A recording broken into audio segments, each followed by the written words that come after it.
찬송 한 장 더 하시겠습니다. 찬송 144장 함께 찬송하시겠습니다. 144장 찬송하십니다.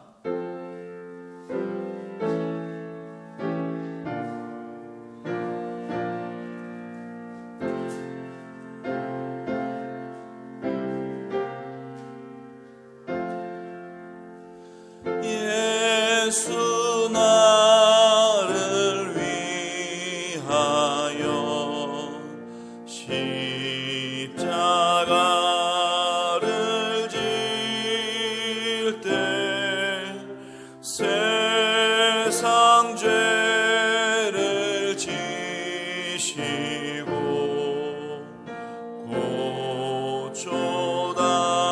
고초당하셨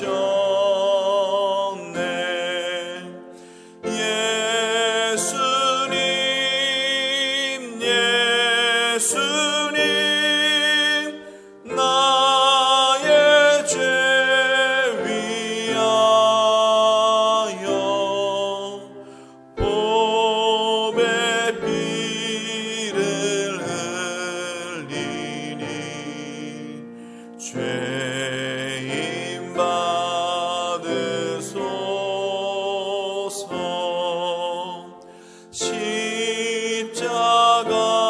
십자가를 지심은 무슨 죄가 있나. 저 무지한 사람들 메시아 죽였네.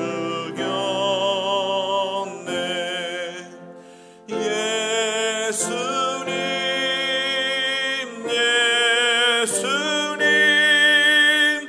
나의 죄 위하여 보배 피를 흘리니 죄인 받으소서.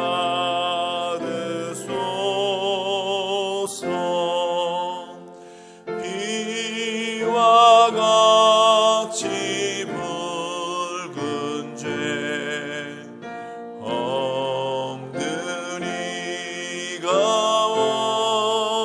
없네. 십자가의 공로로 눈과 같이 되네.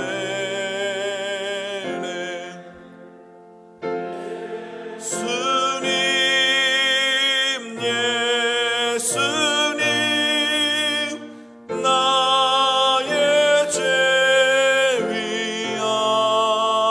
위하여 보배 피를 흘리니 죄인 받으소서. 아름답다 예수여 나의 좋은 친구. 예수 공로 아니면 영원 영벌 받네. 예수님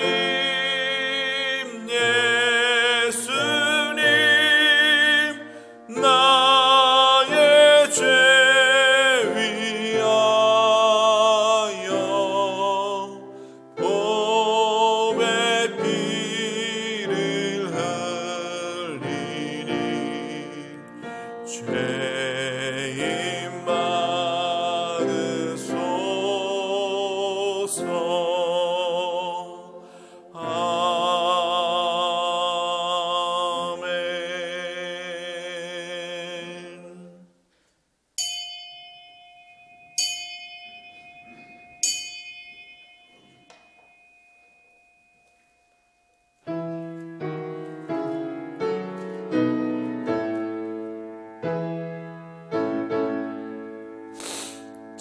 찬양하라 내 영혼아 찬양하라 내 영혼아 온 마음과 정성 다하여 주 찬양하라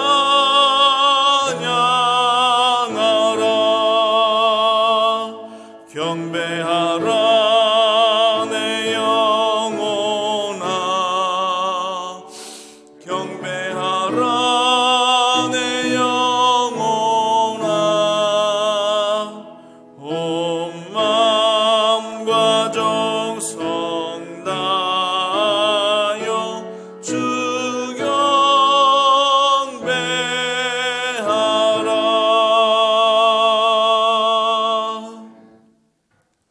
주는 나의 은신처이시오니 환난에서 나를 보호하시고 구원의 노래로 나를 두르시리이다. 아멘. 저희를 사랑하신 아버지 하나님, 진심으로 감사를 드립니다. 주님 앞에 나와 머리 숙여 간절히 예배합니다. 이 예배가 주님께 들려지게 하여 주시옵소서. 내가 어떤 상황에 있든지 어떤 곳에 있든지 오직 주님이 나와 함께 하여 주시고 주님께서 나를 보호해 주시고 주님 나를 인도해 주심을 믿고 나아가는 우리 모두가 되게 하여 주셔서 이 예배를 통하여 하나님을 체험하게 하여 주시고 예수 그리스도의 말씀을 듣는 귀한 이 시간 되게 하여 주옵소서. 예수 그리스도의 이름으로 간절히 기원합니다. 아멘.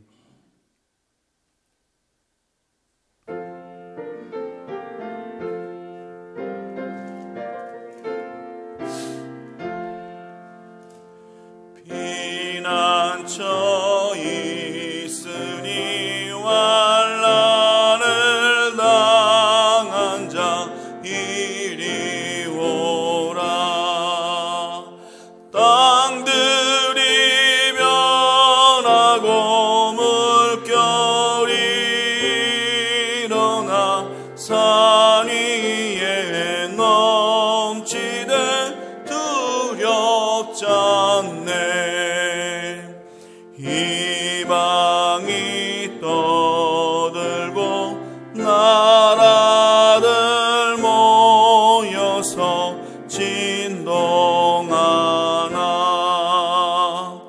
우리 주 목소리 한 번만 바라면 천하의 모든 것 망하겠네. 만유주 하늘 도우니 피난처요. 세상의 난리를 그치게 하시니 세상의 창검이 쓸데없네. 높으신 하나님 우리를 구하니 할렐루야. 괴로움이 심하고 환난이 극하나 피난처 되시는 주 하나님.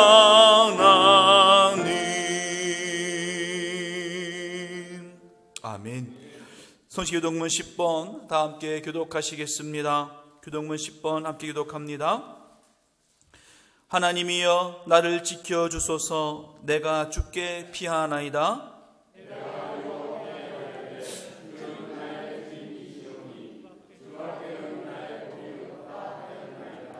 땅에 있는 성도들은 존귀한 자들이니 나의 모든 즐거움이 그들에게 있도다.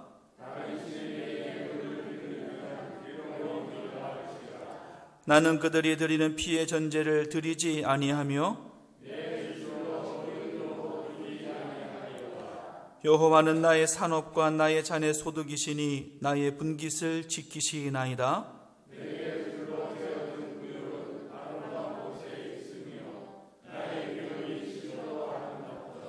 나를 훈계하신 여호와를 송축할지라.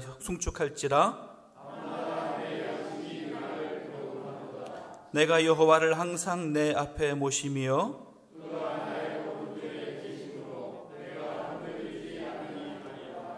아멘. 전능하사 전지를 만드신 하나님 아버지를 내가 믿사오며 그 외아들 우리 주 예수 그리스도를 믿사오니 이는 성령으로 잉태하사 동정녀 마리아에게 나시고 본디오 빌라도에게 고난을 받으사 십자가에 못 박혀 죽으시고 장사한 지 사흘 만에 죽은 자 가운데서 다시 살아나시며 하늘에 오르사 전능하신 하나님 우편에 앉아 계시다가 저리로서 산자와 죽은 자를 심판하러 오시리라. 성령을 믿사오며 거룩한 공의와 성도가 서로 교통하는 것과 죄를 사하여 주시는 것과 몸이 다시 사는 것과 영원히 사는 것을 믿사옵나이다. 아멘.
모든 생명이 주관되어 주시고 역사를 주관하시는 거룩하신 하나님 아버지, 오늘 거룩한 주일 어려운 시기 가운데에서도 건강을 주심으로 주님 앞에 나와 예배드릴 수 있도록 인도하여 주심을 감사드리며 모든 영광을 주님께 올려드립니다. 지금 세계 여러 나라와 전국 각지에서 급속도로 퍼져나가는 코로나19 환자들로 인하여 불안과 염려로 가득 차 있습니다. 그동안 많은 재난 가운데서도 지켜주신 하나님, 이번에도 주님의 은혜로 이 환난 가운데서 건져줄 줄 믿습니다. 특히 중국 우한에서는 많은 생명이 죽어가고 있습니다. 그리고 대구, 경북 지역에서는 급속도로 환자들이 증가하고 있습니다. 주님, 이 백성의 긍휼과 자비를 베풀어 주시옵소서. 온 국민이 하나가 되어 이 위중한 상황을 극복하게 하여 주시길 간절히 소원합니다. 특히 의료진들이 부족한 가운데 있습니다.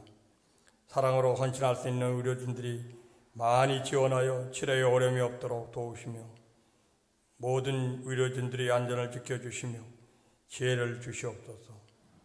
백신을 개발하는 의료진들에게 지혜와 명철을 주셔서 하루속히 백신이 개발되어 질병을 퇴치할 수 있도록 역사하여 주시옵소서.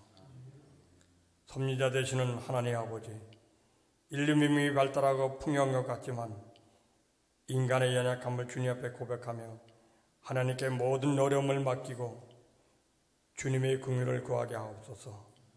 이것을 통하여 정치인들이 정쟁과 수단으로 삼지 않게 하시고 개인은 이기적인 경제 수단으로 사용하지 않게 하여 주시고 모든 나라와 민족이 하나님의 법과 말씀을 존중하는 백성이 되게 하여 주시옵소서.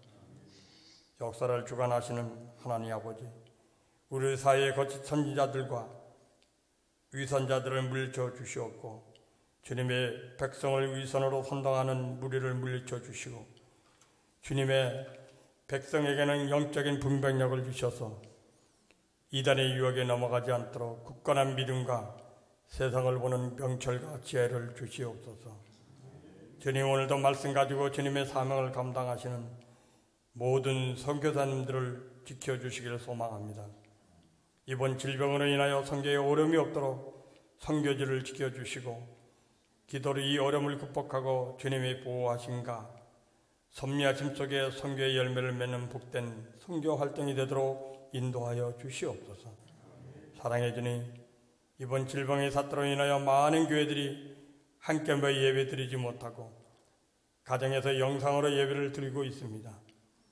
저희 교회도 마찬가지로 함께 예배 드리도 못하지만 영상으로 예배 드릴 때 동일한 은혜를 임하게 하여 주시고 이번 사태로 교회 재정에 어려움이 없도록 주님께서 넘치도록 채워 주시옵소서. 각 가정마다 직장마다 사업장마다 경제적인 어려움을 당하지 않도록 보호하시고 이끌어 주시옵소서. 교회를 섬기시는 담임 목사님, 두 분의 부목사님과 가정을 주님께서 울타리가 되어 주셔서 안전하게 지켜주시고 염려와 근심으로 기도드리는 모든 기도의 제목을 들어 응답하여 주시옵소서. 오늘도 말씀을 전하시는 목사님께 하나님의 권능과 능력을 전하시는 말씀이 되게 하여 주시고 모든 성도들에게 꿈과 용기를 갖게 하시고 이 어려운 환경을 극복하는 데 밑거름이 되는 은혜의 말씀이 되게 하여 주시옵소서. 이 말씀을 우리를 보호하시고 인도하시는 예수 그리스도 이름으로 간절히 기도드리옵나이다. 아멘.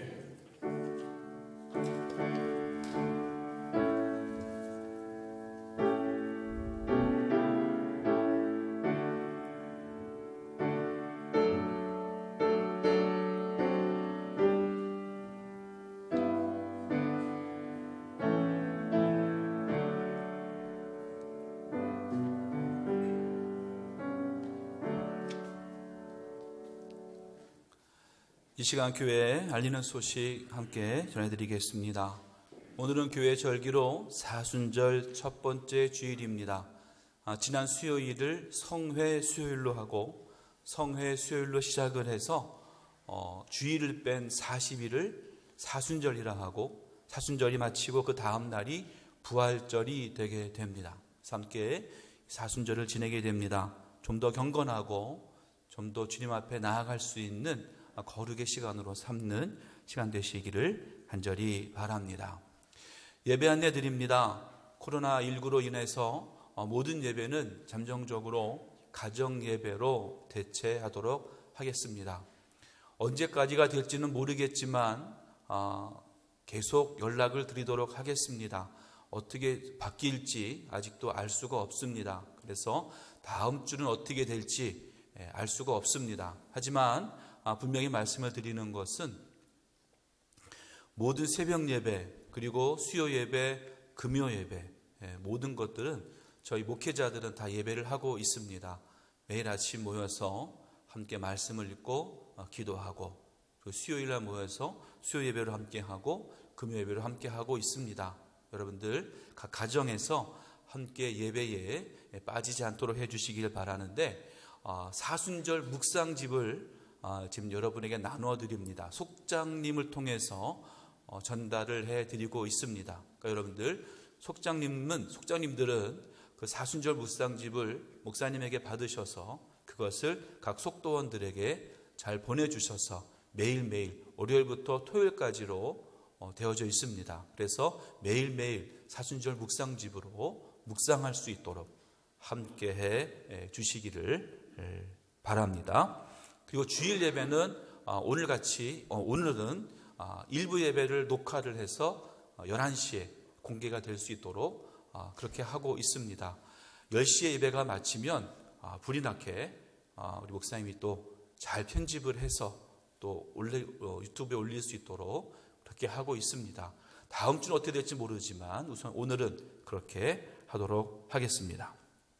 그리고 지난주에 부산 남지방 지방회가 있었습니다. 그래서 우리 교회 전영덕 장로님이 장로 안수를 받으셨고 네 분의 장로님 홍철민, 변성용, 손영균, 김일웅 네 분의 장로님이 새로 피택이 되셔서 장로님으로 저희 교회에 파송을 받으셨습니다. 함께 여러분 축하해 주시기를 바랍니다. 그리고 헌금 계좌가 있습니다. 여러분들 모여서 헌금을 할 수 있지 않기 때문에 계좌를 여러분에게 공개해 드립니다. 주보에 있는 것이지만 공개해 여러분 헌금을 계좌로 해 주시는데 이렇게 해 주시면 또 고마울 것 같습니다. 그냥 입금하지 마시고 입금자 그 이름에 저 같은 경우에는 조성은 만약 감사 헌금이면 감사, 그리고 만약 11조면 조성은 11조, 또 아니면 조성은 주일, 이렇게 해서 헌금을 입금해 주시면 더 착오가 없도록 그렇게 되겠습니다. 만약에 그냥 11조 그러면 누군지를 알 수가 없습니다. 여러분들 그렇게 해 주시기를 바랍니다. 교회 요람이 나왔습니다. 지역장 통해서 받으시고요. 또 사순절 동안에 특별 동전 헌금 있습니다.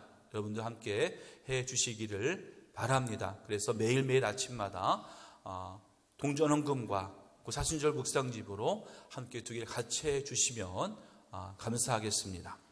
그리고 성경 파노라마는 잠정적으로는 연기를 하도록 하겠습니다. 그리고 또 하나 말씀드립니다. 박봉석 권사님이 서울 아산병원에 지금 입원하셨습니다. 그래서 내일 이제 심장 수술을 받으시게 됩니다. 많이 힘든 가운데 어려운 가운데 있는데 여러분들 수술 잘 마칠 수 있도록, 수술이 잘 진행될 수 있도록 함께 기도 많이 해 주시기를 바랍니다. 함께 이 시간 찬송하시면서 준비하신 예물 드리겠습니다. 292장 함께 찬송하시겠습니다.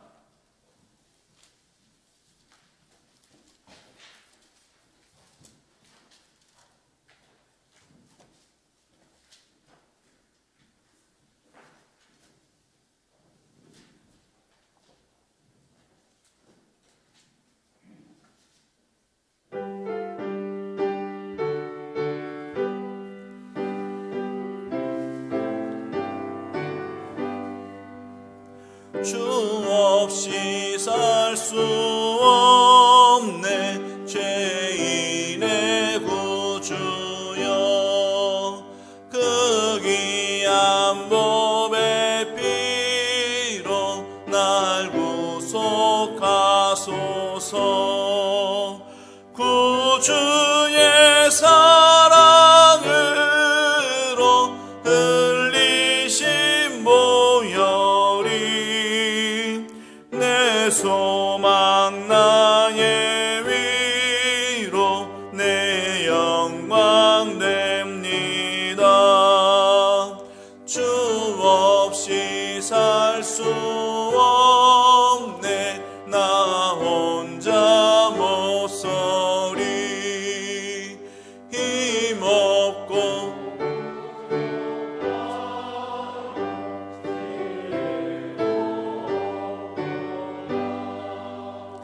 내 주는 나의 생명 또 나의 힘이라 주님을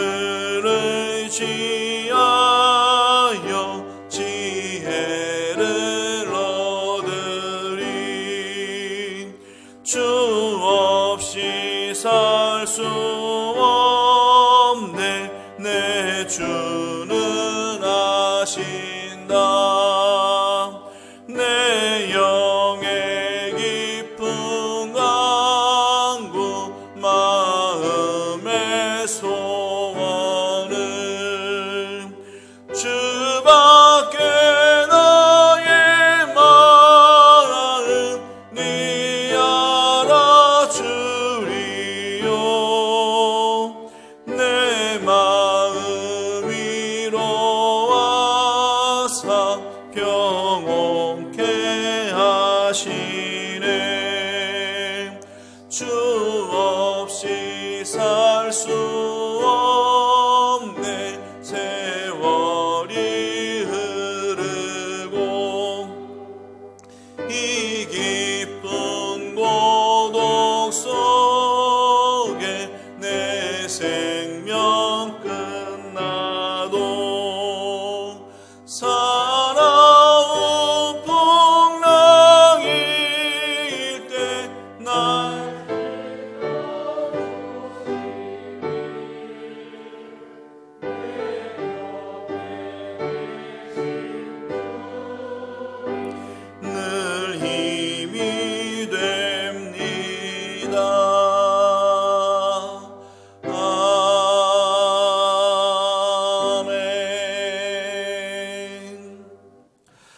하나님 감사합니다. 이 시간 간절히 머리 숙여 주님 앞에 기도하오니 오직 주님의 손길이 우리 안에 임하게 하여 주시고 주의 능력이 우리 안에 임하게 하여 주시며 주의 말씀이 임하는 귀한 이 시간 될 수 있도록 축복하여 주시옵소서. 주님 앞에 예물 드립니다. 저의 정성, 저의 마음, 제 온몸까지 주님께 드리오니 주님 기뻐 받아주시고 이 예물 통하여 오직 하나님의 나라가 세워지며 하나님의 영광이 드러나는 귀한 축복의 역사 있게 하여 주옵소서. 어려운 가운데 주님 앞에 나와왔습니다. 힘든 가운데 주님 앞에 나와왔습니다. 이 모든 것들 다 주님께서 하시오니 주님이 능히 이겨내는 능력과 용기도 함께 주시는 줄 믿습니다. 믿음을 가지고 신앙을 가지고 주님 앞에 부르짖는 자 되게 하여 주시며 모든 것에서 승리하는 주의 귀한 자녀 모두가 되게 하여 주옵소서. 예수 그리스도의 이름으로 간절히 기도합니다. 아멘.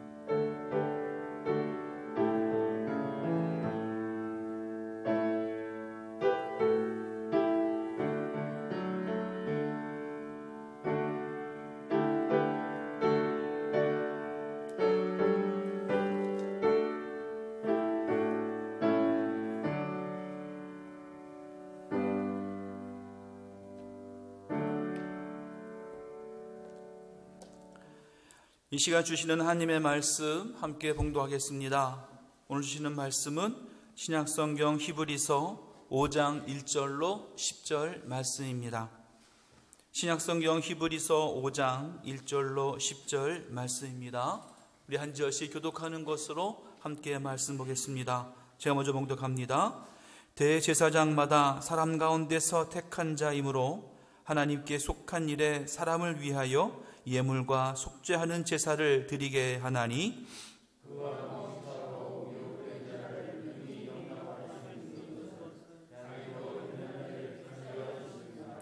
그러므로 백성을 위하여 속죄제를 드림과 같이 또한 자신을 위하여도 드리는 것이 마땅하니라.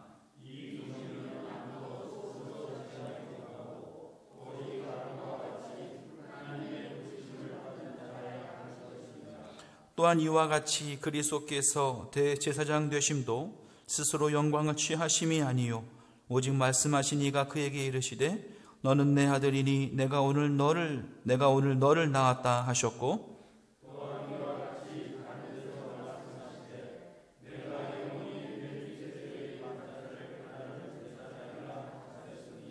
그는 육체에 계실 때에 자기를 죽음에서 능히 구원하실 이에게 심한 고통과 눈물로 간구와 소원을 올렸고 그의 경건하심으로 말미암아 들으심을 얻었느니라.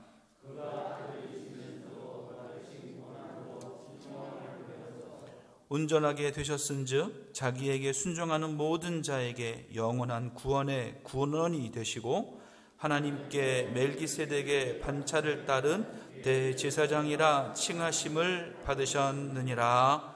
아멘.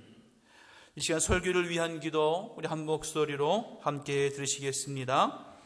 말씀을 전하시는 목사님께 성령의 이끄심으로 말씀의 능력이 있게 하시고 듣는 우리에게는 열린 눈과 귀를 허락하시어 말씀 따라 걷는 삶 살게 하옵소서. 예수님 이름으로 기도합니다. 아멘. 할렐루야. 함께 예배하는 저와 여러분 모두에게 하나님의 크신 은혜가 임하기를 간절히 축원합니다. 이스라엘 백성들의 신앙, 유대인들의 신앙은 예루살렘을 중심으로 이루어지는 그런 신앙이었습니다. 그리고 예루살렘 중에서도 성전을 중심으로 한 그러한 신앙이었습니다. 하나님은 1년 중 절기가 되면 성전에 와서 하나님을 배워라, 하나님을 만나라 라고 명령하셨습니다.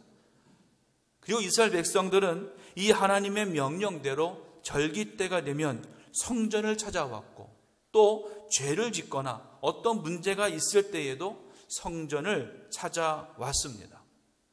잠깐 이 시간에 성전에 대해서 좀 설명을 좀 더 자세하게 드리기를 원합니다. 예루살렘에 성전이 세워진 것은 이스라엘의 3대 왕이었던 솔로몬 왕에 의해서 세워졌습니다. 솔로몬 왕 5년 때에 7년이라고 하는 시간에 걸쳐서 성전이 세워지게 되었습니다. 하지만 이 솔로몬 성전은 바벨론이라고 하는 나라에 의해서 기원전 586년에 무너지게 되었습니다. 예루살렘 성전이 무너지면서 유대라고 하는 나라 또한 멸망하게 되었고, 바벨론이라고 하는 나라의 노예로서의 삶을 살게 되었습니다. 그리고 70년이 지난 후에 바사왕 고레스에 의해서 노예의 신분이 벗어나게 되었고 고향 땅으로 돌아오게 되었습니다. 그때에 수룹바벨이라고 하는 사람을 중심으로 해서 성전을 다시금 재건하게 됩니다. 그래서 기원전 515년경에 성전을 다시금 재건하게 됩니다. 그 성전을 수룹바벨 성전이라고 합니다. 하지만 이 두 번째 수룹바벨 성전은 기원전 63년경에 로마 장군 폼페이우스에 의해서 다시금 파괴되게 됩니다. 그렇게 성전은 이 땅에 사라지게 됩니다. 그러다가 기원전 20년경에 헤롯 대왕이 세 번째의 성전을 건축하게 됩니다. 그것을 헤롯 성전이라고 합니다. 하지만 이 헤롯 성전은 하나님께 예배하고 제사하는 것보다도 정치적인 목적으로 더 많이 사용되어졌던 것이 바로 이 헤롯 성전이었습니다. 그래서 유대인들 중에 열심당원들의 본거지가 됐던 것이 이 성전이기도 했다고 합니다. 결국에 기원 후 서기 70년경에 로마 장군 디도라고 하는 사람에 의해서 예루살렘이 함락될 때에 이 헤롯 성전마저도 철저하게 파괴되게 됩니다. 이후에 로마 황제였던 하두리아누스라고 하는 이 사람이 그 파괴된 성전터 위에 로마식으로 신전을 짓게 됩니다. 그리고 기원 후 7세기경에 이슬람식 사원 또한 그곳에 세워지게 됩니다. 그래서 지금에 이르렀다라고 합니다. 이렇게 제가 예루살렘 성전에 대해서 그 역사에 대해서 자세하게 말씀드리는 이유는 바로 뭐냐면, 이스라엘 백성들, 이 유대인들에게 있어서 이 성전이라고 하는 것은 그만큼 중요한 곳이었다라고 하는 것. 그리고 그 신앙의 중심이 바로 이 성전이었다. 그리고 그 성전을 떠나서는 그 신앙을 유지할 수 없었음을 우리는 알 수 있다라고 하는 거예요. 지금 이 시간 예배하는 저와 여러분 모두에게 한번 말씀을 드립니다. 우리의 신앙은 교회를 중심으로 이루어져야 될 줄로 믿습니다. 지금 비록 함께 이 교회에 모여서 예배할 수 있는 그런 상황은 되지 못합니다. 하지만 그럼에도 불구하고 이 성전을 중심으로, 교회를 중심으로 우리의 신앙은 절대로 잃지 않는 올바른 신앙의 삶을 살아가야 될 줄로 믿습니다. 특히 어려운 이 가운데 속에서도 절대 교회를 떠나지 아니하고 교회를 중심으로, 교회를 통하여 참된 구원의 역사를 체험하는 저와 여러분, 우리 모두가 될 수 있기를 주님의 이름으로 간절히 축원합니다. 아까 말씀드린 대로 오늘은 사순절 첫 번째 주일입니다. 지난 수요일을 성회 수요일이라고 해서 그날로부터 주일을 뺀 40일을 사순절이라고 합니다. 그리고 이 사순절 동안에는 십자가를 기억하고 예수님을 묵상하면서 예수님이 당하신 고난과 십자가의 죽음을 기억하는 그런 시간으로 삼는 것이 바로 이 사순절입니다. 그래서 특별히 이 사순절 동안에는 여러 가지 중에 이 절제라고 하는 것을 통해서 예수님의 고난을 함께 생각하게 됩니다. 오늘 예배하는 저와 여러분 모두는 절제의 삶으로 이 사순절을 보낼 수 있기를 간절히 바랍니다. 그래서 이 사순절 동안에 더욱더 주님 앞에 나아갈 수 있는, 더욱 주님을 찾는 귀한 시간으로 삼아야 될 줄 믿습니다.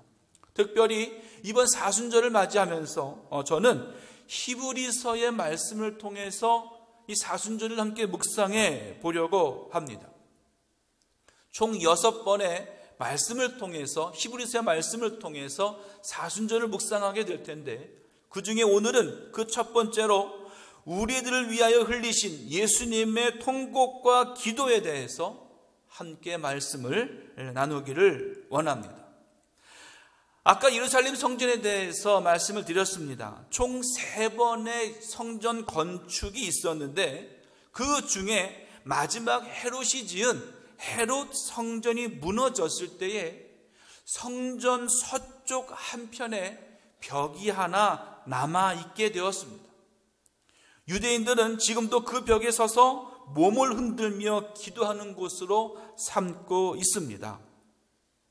유대인들이 무너진 성전의 벽을 향해서 몸을 흔들면서 하루 종일 울며 기도한다. 실제로 이렇게 몸을 흔들면서 기도합니다. 그래서 그것을 통곡의 벽이라고 부르기도 합니다. 하지만 또 하나의 유래가 있는데, 그것은 예수님께서 십자가에서 죽으신 후에 로마 병사가 예루살렘 성을 공격해서 많은 유대인들을 죽이게 되는데, 그 학살 장면을 지켜본 벽이 밤이면 밤마다 눈물을 흘렸다 해서 그 벽을 통곡의 벽이라 이렇게 부르기도 한다고 합니다. 근데 오늘 함께 말씀을 통해서 나눠야 될 것은, 이렇게 유대인들이 몸을 흔들며 눈물로 기도하고 또 유대인들의 죽음을 지켜보는 벽이 눈물을 흘리는 것보다도 더 눈물을 흘리고 더 기도하시는 분이 계시는데, 그분이 바로 예수 그리스도 예수님이시라고 하는 거예요. 오늘 7절 말씀에 보면 이렇게 말합니다. 그는 육체에 계실 때에 자기를 죽음에서 능히 구원하실 이에게 심한 통곡과 눈물로 간구와 소원을 올렸고 그의 경건하심으로 말미암아 들으심을 얻었느니라. 아멘. 이렇게 말씀했습니다. 이것을 쉬운 성경은 뭐라고 번역했냐면 이렇게 번역했습니다. 예수님께서 사람으로 계실 때 하나님께 기도하고 도움을 구하셨습니다. 그분은 자기를 죽음에서 구해 주실 수 있는 분에게 큰 소리로 부르짖으며 눈물로 기도하셨습니다. 그리고 모든 것을 하나님께 맡기고 순종하심으로 하나님의 응답을 받으셨습니다. 아멘. 즉 예수님은 하나님 앞에 기도하실 때 그냥 기도하신 것이 아니라 통곡과 눈물로 큰 소리로 부르짖으면서 한없이 눈물을 흘리며 기도하셨다라고 하는 거예요. 하나님이신 예수님, 하나님과 동일하신 그 예수님이 사람의 몸을 입고 이 땅에 오셨어요. 하늘에서 천군 천사들에게 경배와 영광을 받으셔야 될 바로 그분이 사람의 몸을 입고 종의 형태로 죄인의 모습으로 이 땅에 오셨다고 하는 거예요. 그런데 그 이유는 두 가지가 있습니다. 그 중에 하나는 우리들이 어떻게 하나님을 섬기며 살아가야 하는지, 우리가 어떤 모양으로 어떤 모습으로 주님 앞에 나아가야 되는지를 표본을 보여주시기 위해서, 그 모범을 보여주시기 위해서 이 땅에 오셨다라고 하는 거예요. 예전에 듣기만 하던 그 하나님을 이제는 성육신 안에서 어떻게 하나님을 섬기고 어떻게 하나님을 사랑해야 되는지를 보여주시기 위해서 이 땅에 오셨다는 거예요. 또 두 번째는 예수님은 십자가 위에서 죽으시기 위해서 이 땅에 오셨다라고 하는 거예요. 참 하나님이시자 참 사람이신 예수 그리스도께서 자기의 죄로 말미암아 형벌을 받은 것이 아니라 우리 모든 인간의 죄를 짊어지시고 대신 그 형벌을 받아서 죽으시기 위해서 이 땅에 오신 분이 바로 예수님이시라는 거예요. 이처럼 사람의 몸을 입고 이 땅에 오신 예수님이 자기를 죽음에서 능히 구원하신 하나님에게 심한 통곡과 눈물로 간구와 소원을 하나님께 드리고 있는 거예요. 이 주님의 고난을 묵상하며 사순절을 사는 저와 여러분이 모두가 될 수 있기를 간절히 소원합니다. 바로 예수님은요, 대제사장이 되신다라고 하는 거예요.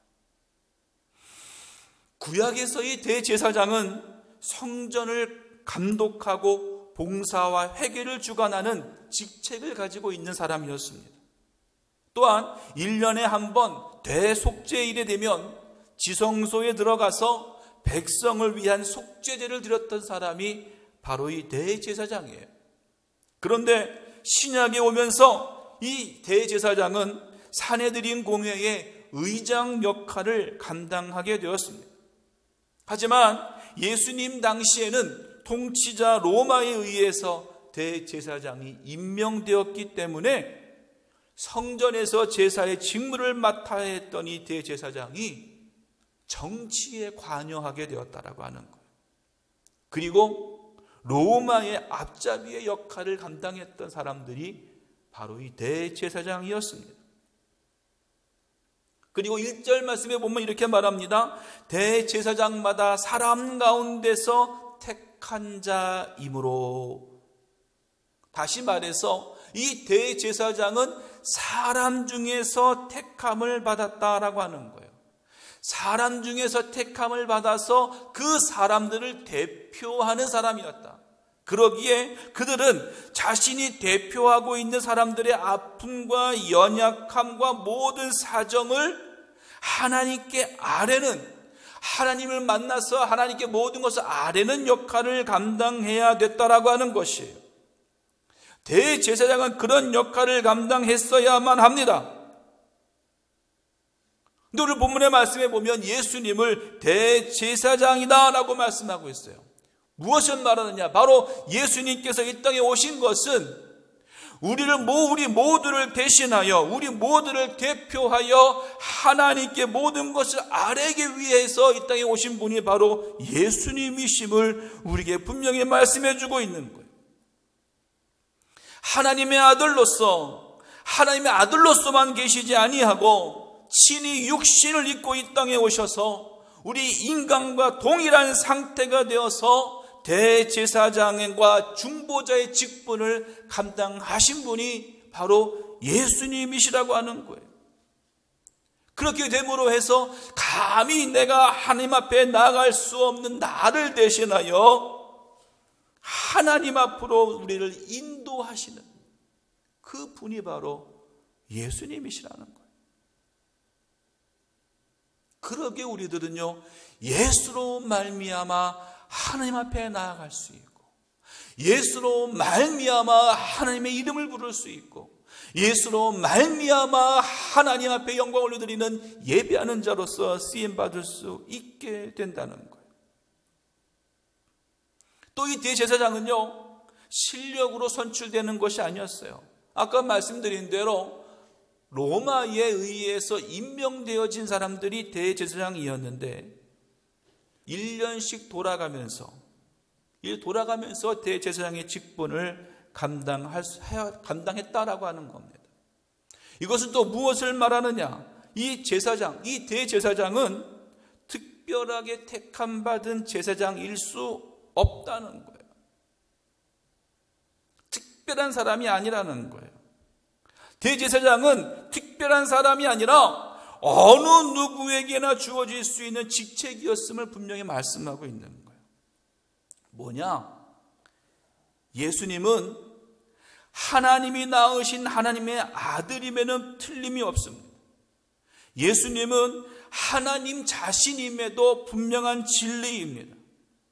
그럼에도 불구하고 예수님은 인간의 몸을 입고 우리를 하나님과의 중보하는 대제사장으로서의 역할을 감당했다라고 하는 거예요. 인간의 대제사장으로서는요, 죄의 사함을 줄 수 없었습니다. 인간의 대제사장으로서는요, 정죄할 수 없었습니다. 인간의 대제사장으로서는요, 죄가 있다, 죄가 없다 판단할 수 없었습니다. 그러기에 하나님 자신이 대제사장이 되신 거예요. 그래서 우리의 모든 것을 대신해 주셨다라고 하는 겁니다. 예수님은 철저히 인간이 되기를 원하셨다는 거예요. 장로교의 교리이기는 하지만 웨스트민스터 대요리문답 39번 문답에 이렇게 질문합니다. 왜 중보자는 사람이어야 합니까? 라고 하는 질문이에요.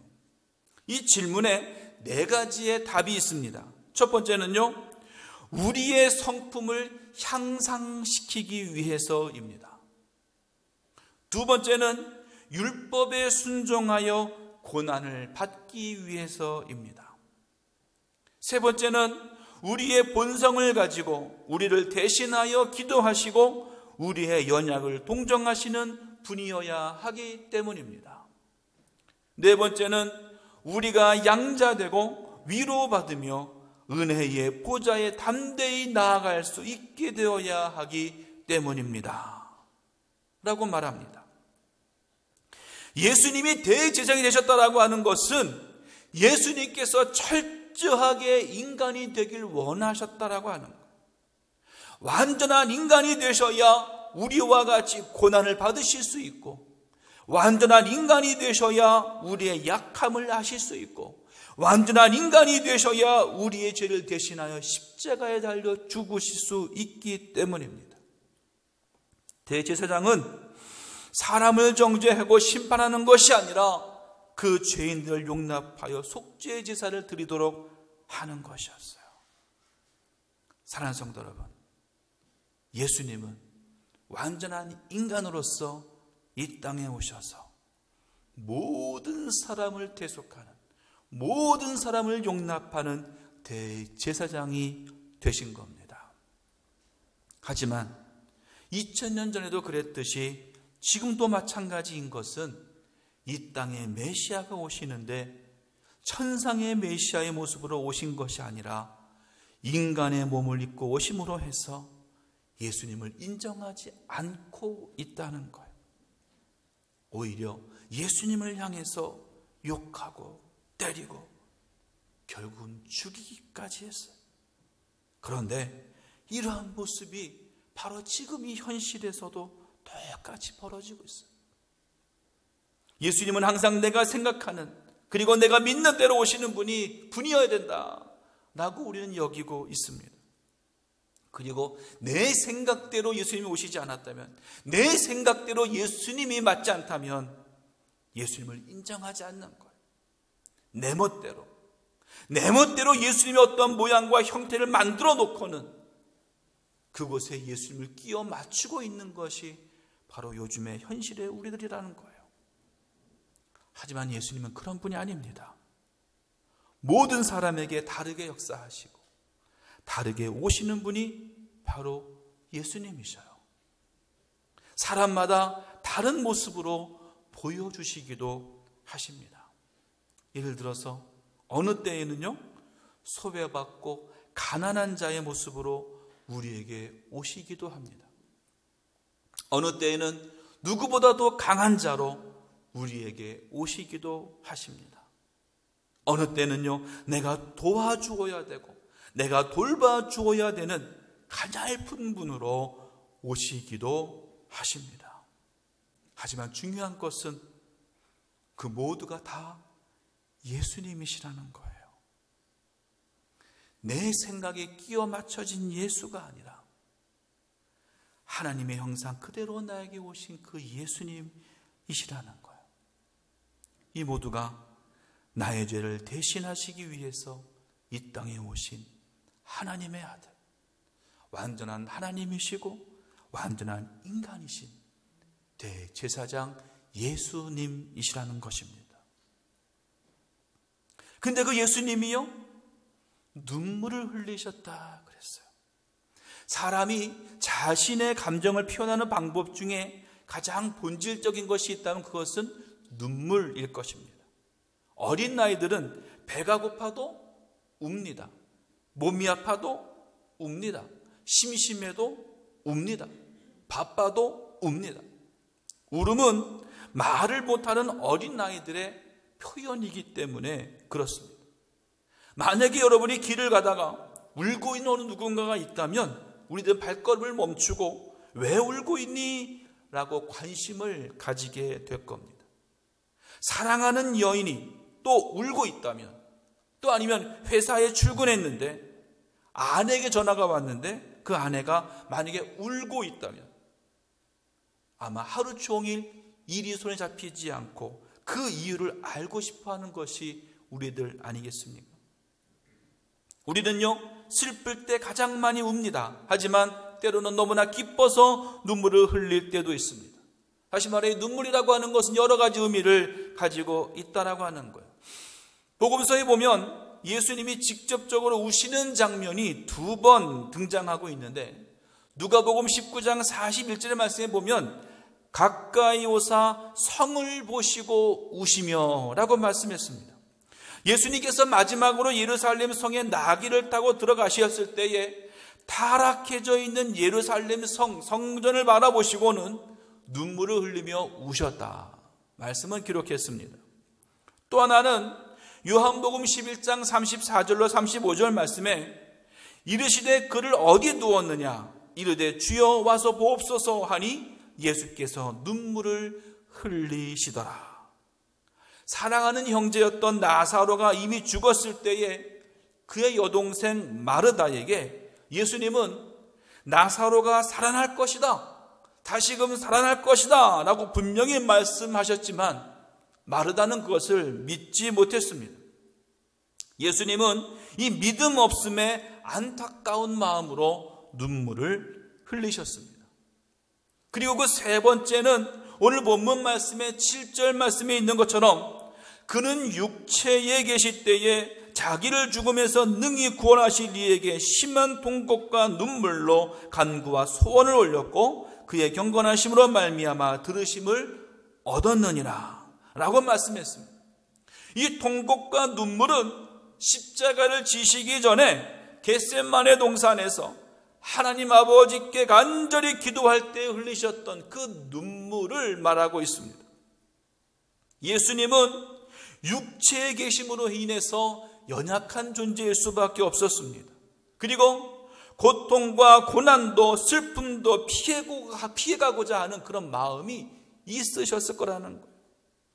하지만 이 겟세마네 동산에서의 예수님의 통곡과 눈물을 연약한 인간으로서의 예수님으로만 생각해서는 절대 안 됩니다.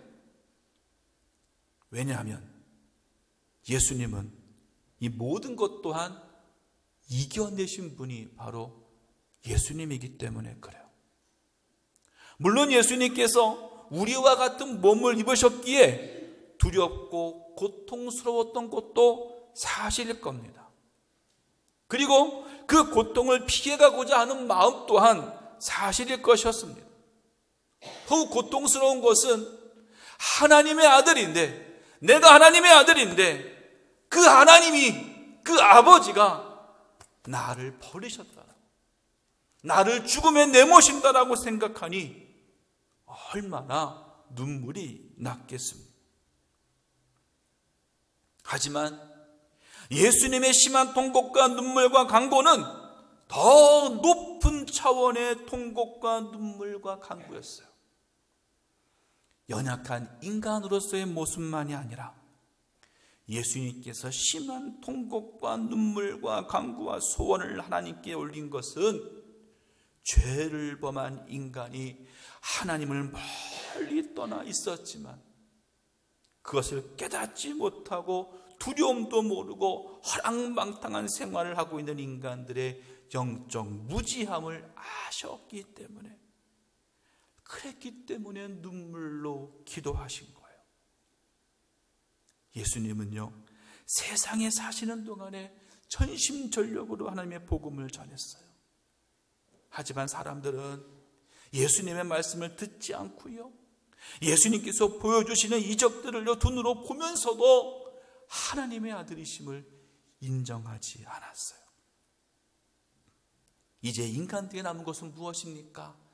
하나님의 무서운 심판이에요. 하나님의 진노하심 밖에는 남아있지 않은 거예요. 그래서 예수님은 심한 통곡과 눈물과 간구와 소원을 하나님께 드리는 거예요. 그리고 내가 십자가에 죽겠으니 이 모두를 용서해 주옵소서. 다시 말해서 예수님께서 겟세마네 동산에서 흘리신 통곡과 눈물은 자신의 약함 때문에, 인간의 약함 때문에 흘리신 눈물만이 아니라 죄를 깨닫지 못하고 혹시 깨달았더라도 회개하지 않고 있는, 하나님께로 돌아오지 않고 있는 수많은 백성들 바라보시면서 흘리신 사랑의 눈물이요, 사랑의 통곡이라고 하는 거예요. 사랑하는 성도 여러분, 8절로 9절 말씀에 이렇게 말합니다. 그가 아들이시면서도 받으신 고난으로 순종함을 배웠어 온전하게 되셨은즉 자기에게 순종하는 모든 자에게 영원한 구원의 근원이 되셨다라고 말씀했어요. 이 말씀이 바로 사순절을 살아가는 우리의 신앙의 지표가 될 수 있기를 바랍니다. 우리는요, 예수님께서 겪으신 고난과 순종에 함께 동참해야 돼요. 또한 예수님께 심한 통곡과 눈물과 간구와 소원의 기도 우리도 함께 드릴 수 있어야 된다고 하는 거예요. 신앙적으로 무식한 교인이요, 고난은 회피해요. 그리고 자신의 평안을 원하는 게 바로 영적 무지함에 있다라고 하는 거예요. 영적으로 깨달은 자는요, 혹시 입에서 쓰더라도 그것을 먹을 줄 아는 사람이 영적으로 깨어져 있는 사람이에요.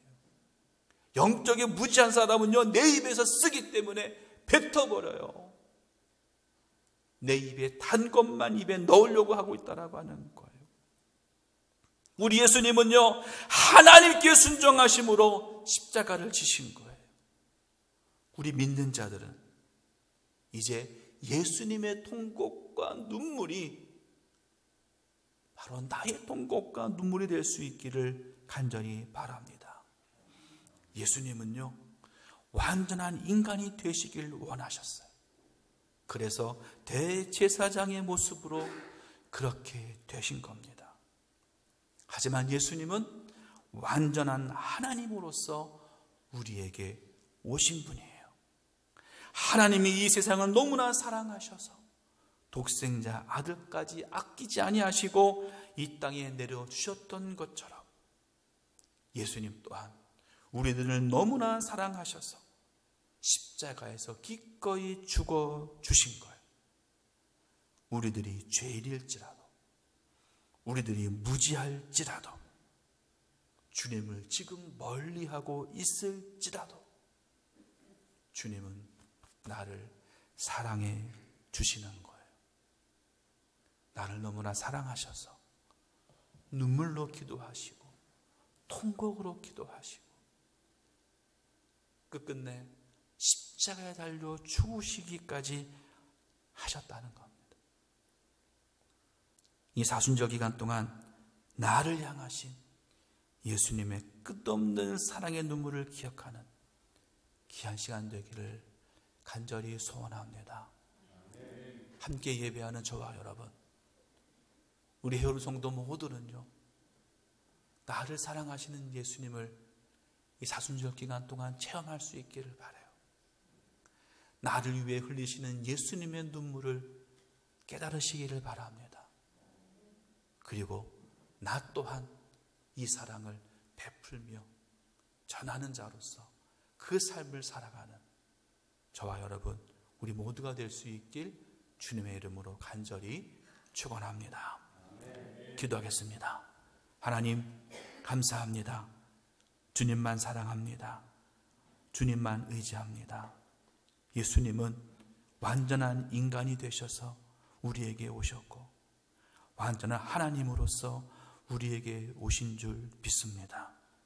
주님이여, 예수님이 흘리신 그 눈물과 통곡, 이 모두를 통하여 주님의 사랑을 깨닫게 하여 주시고 나 또한 눈물과 기도로 기도함으로 주님의 사랑을 실천하는 우리 모두가 되게 하여 주옵소서.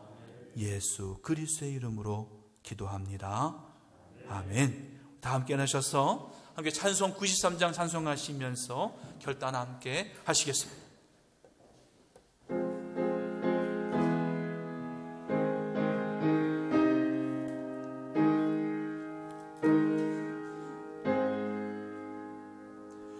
예수는 나의 힘이요 내 생명 되시니 구주 예수 떠나 살면 죄 중에 빠지리 눈물이 앞을 내 맘에 근심 쌓일 때 위로하고 힘주시리 주 예수. 예수는 나의 힘이요 내 진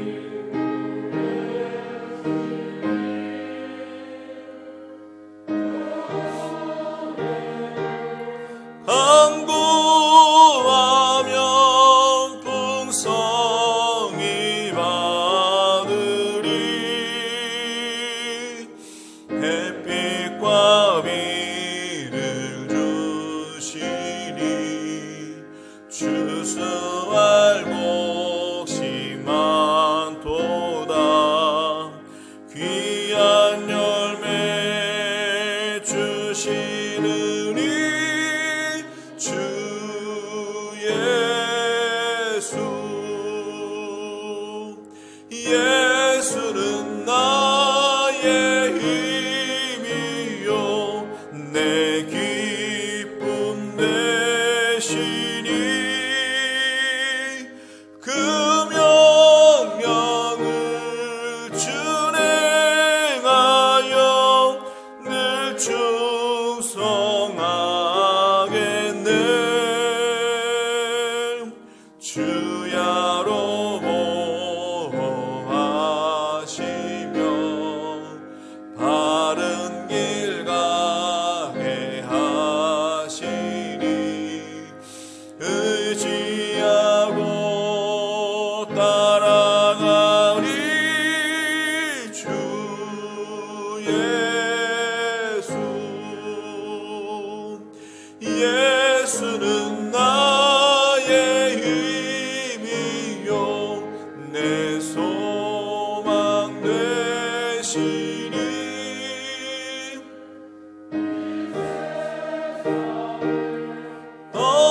떠나갈 때 곧 영생 얻으리 한없는 복을 주시고 영원한 기쁨 주시니 나의 생명 나의 기쁨 주 예수.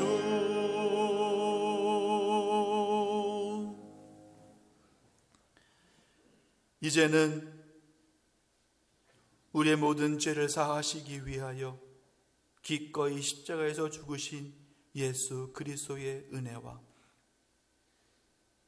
이 세상을 또한 나를 너무나 사랑하셔서 독생자적까지 아끼지 아니하신 아버지 하나님의 사랑하심과 내 마음과 내 생각을 주관하여서 가장 옳은 길, 가장 바른 길로 인도해 주시는 성령님의 교통하심이 오직 눈물로 주님 앞에 나가기를 원하고 나를 사랑하신 예수님을 기억하며 그 예수님의 사랑을 담고자 노력하는 모든 성도님들 그 머리 위에와 그들의 가정과 그들의 직장과 그들 속한 모든 곳 위에 영원히 함께 하시길 간절히 축원하옵나이다. 아멘.